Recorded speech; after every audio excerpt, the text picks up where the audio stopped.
Herzlich willkommen! So, Servus und Habidere zu einer neuen Folge, kann man fast nicht sagen, zum ersten Recap vom Hardline Filmfestival in Regensburg. Wir haben den ersten Hardline-Tag schon hinter uns gebracht, haben wir wieder recht viel Spaß gehabt, aber ich habe natürlich nicht allein Spaß gehabt. Mit mir ist der Corby da. Ja, guten Morgen, hallo. Ich hätte jetzt schon gesagt, das ist eigentlich fast schon Folge 1 von unserem Recap. Man darf trotzdem offiziell sagen, es ist von Viva la Movie Illusion, weil wenn wir jetzt was anderes sagen, dann wird sich wahrscheinlich die andere Medienpartnerschaft darüber beschweren, was wir da für einen Scheißdreck erzählen. Und mit dabei, selbstverständlich, der Kani. Ihr habt ihn gestern alle live gesehen, wie er da auf der Bühne performt hat. Deswegen ist er jetzt gerade nur ein bisschen kaputt. Er hat es nicht ganz vor das Mikro geschafft, aber er ist praktisch im Raum, er hört alles, er kann mitreden und wenn er jetzt ein bisschen gedämpft ist und leise, das liegt daran, dass er gerade noch halbnackt im Bett liegt. Hardline! Also das Herz, der Kani hat gestern massiv Spaß gehabt und hat's immer noch. Er ist schon wie immer noch oder wieder ganz heiß auf Tag 2.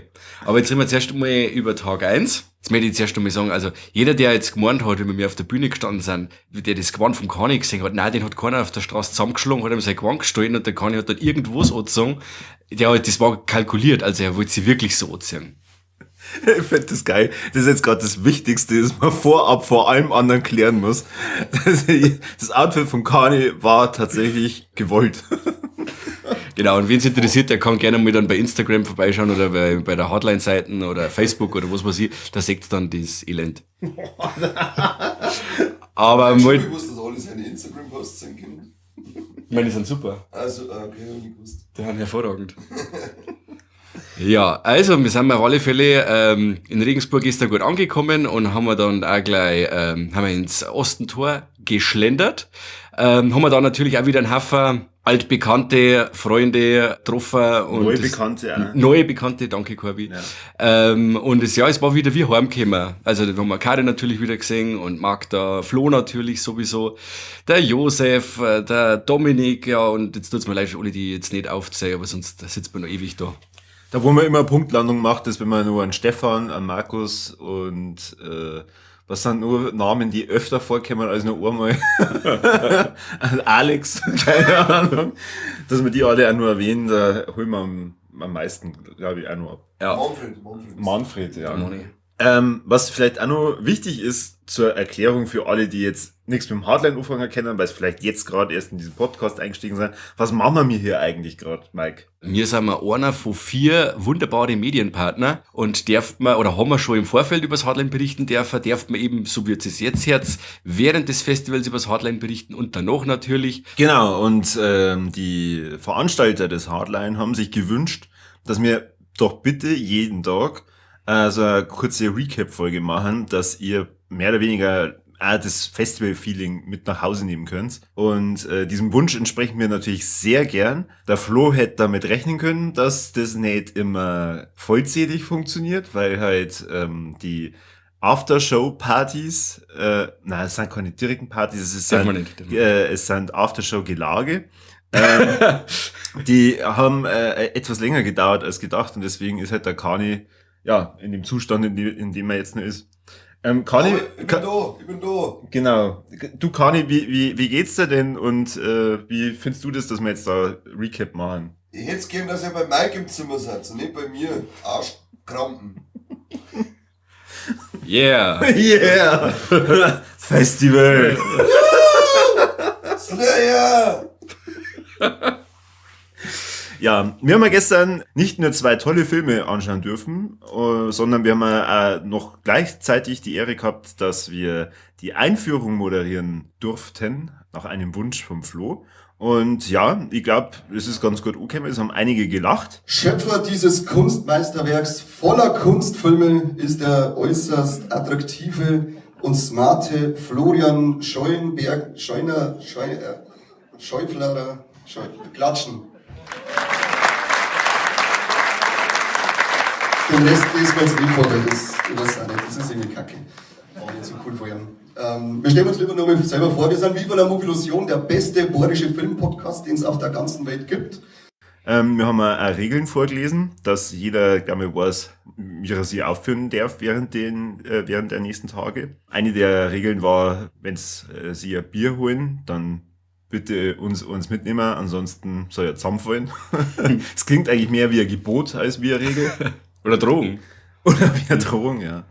Aber ja, dann, nachdem dann der Flo ein paar Danksagungen noch von sich gegeben hat und mit uns dann nur mal eine kurze Zeit überbrückt hat, ging es dann endlich los mit The Leech.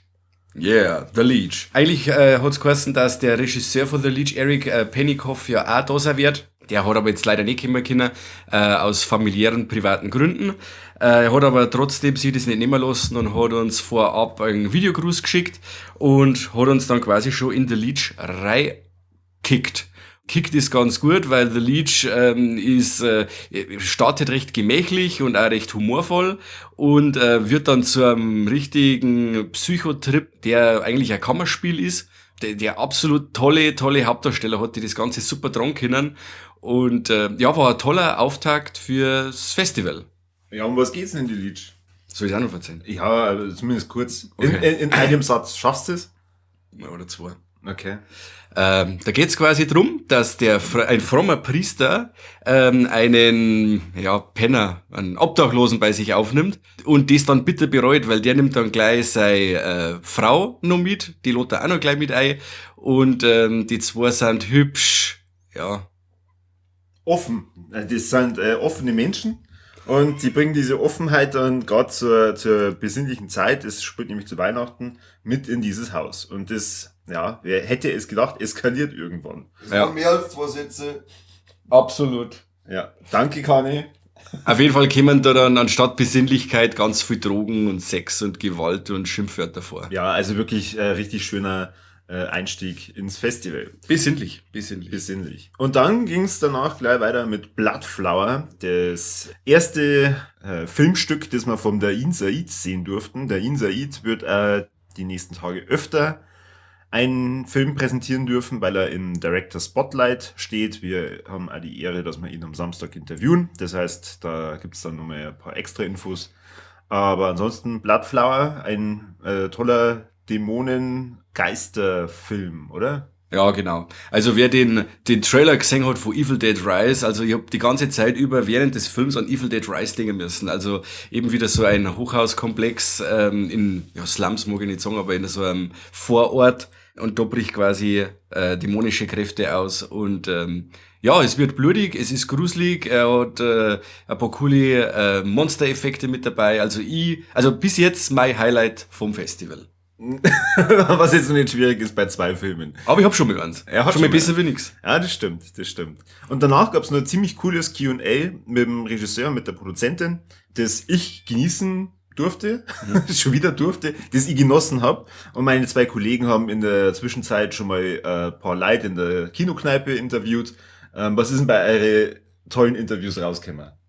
Ja, nicht so viel. Also es ist halt sehr viele fruchtbare Filmgespräche hat's gegeben, natürlich auch über den Film, über das Festival. Wie gesagt, das ist immer sehr schick gewesen. Wir haben jetzt das Q&A nicht mit angeschaut, da haben wir ja noch interviewen, den Dain Said und Corby habt ihr ja schon mal einfach sitzen lassen. ja, der hat gesagt, er hat Zeit für den Platz und da bleibt er jetzt sitzen und er geht nicht. Und was bei mir rausgekommen ist, jetzt ja. Kani hat einen Unfall gehabt mit einem Kastenbier. Aber so ein bisschen Meinungen eingefangen von den anderen Gästen, könntest du da schon mal ein bisschen was sagen? Wie hat's denn so den Like gefallen, mit denen ihr bis jetzt geratscht habt? Bezüglich die Filme? Ja. Also durchweg positiv. Also der The Leech waren die Leute, ja, ich sage jetzt mal so ein gesundes Mittelmaß. Jeder hat gesagt, ja gut, war unterhaltsam und Ding. Aber dann dieser Bloodflower, der hat halt dann so richtig abgeliefert. Also das war jetzt nochmal so eine richtige Steigerung, wo es Spannung und Effekte angeht. Wobei sich ja der The Leech eher auf minimalistisch präsentiert und eher Kammerspiel ist. Also die Mischung war wieder toll und das Publikum hat das auch gut aufgenommen. Ich habe eher meine Zeit damit verbracht, dass ich die Leute gefragt habe, bis sie unsere Einführung gefunden haben. Da habe ich gemischte Signale bekommen. Ein paar haben gesagt, ja, passt schon. Andere haben gesagt, wow, großartig, mach das bitte nächstes Jahr wieder. Seltsamerweise ist dann immer der Mike verschwunden, als dann das Ja, gleich weg. Cool war es ja bei unserer Einführung, wo wir die obligatorische Frage, wie viele Leute kennen uns, dann hat sie einiges gemeldet, also ich glaube ich möchte fast behaupten, 75%. Und dann, wo es geheißen hat, und wer von euch mag uns, das waren dann noch 3, glaube ich. Sehr ehrliches Publikum. Geile Typen, 3 geile Typen. Im ganzen Festival. Ich habe ja echt gedacht, wo die ganzen Handy losgegangen sind, dass ich jetzt vielleicht noch fragen sollte, ob einer schon bewusst ist, dass wir nicht Deep Red Radio sind, sondern Viva la Move Illusion. Dann hätten wahrscheinlich sie von Haus aus ein paar weniger gemeldet. Die werden sich gedacht haben, hey, schau mal hier, die Leute von Deep Red Radio schauen ganz anders aus dieses Jahr. Der eine schaut schlecht aus, der mit der Glatzen, der dicke Auwezwick, dem hat Corona so richtig geschaut, werden sie gesagt haben. Der arme Tobe. Aber an der Stelle auch nochmal liebe Grüße an unsere Freunde von Deep Red Radio. Wir vermissen euch und ihr hättet gestern bestimmt sehr viel Gesprächsbedarf mit uns gehabt. Zum einen, wie schlecht unsere Einführung war und zum anderen, ja, was ihr zu den Filmen gesagt hättet. Genau, und es ist ganz viel um Ninjas gegangen. Ganz viel. Ja, dann, wir werden euch am Laufenden halten und morgen dann wieder berichten, wie es war. Vielleicht ist dann der Kani sogar ein bisschen näher am Mikro, wer weiß. Kani, möchtest du die Leuten irgendwas sagen? Haut's ab jetzt. Vielleicht schimmern wir morgens das Bett einfach weiter um oder so, oder den Tisch oder zum Bett ziehen, das sehen wir dann schon. Du, wir setzen uns einfach alle 3 ins Bett. Oh, das wäre kuscheliger, dann macht man ein schönes Foto. Ja. Traut's euch nicht. Okay, Herausforderung angenommen. Genau, dann an alle, die wir beim Hardline später auch noch sehen, dann wir freuen uns auf euch und bis dahin nach morgen beim besten Podcast der Welt. Die von Regensburg. Doch, jetzt gerade von Regensburg, Mensch. Ciao. Servus. Tschüss.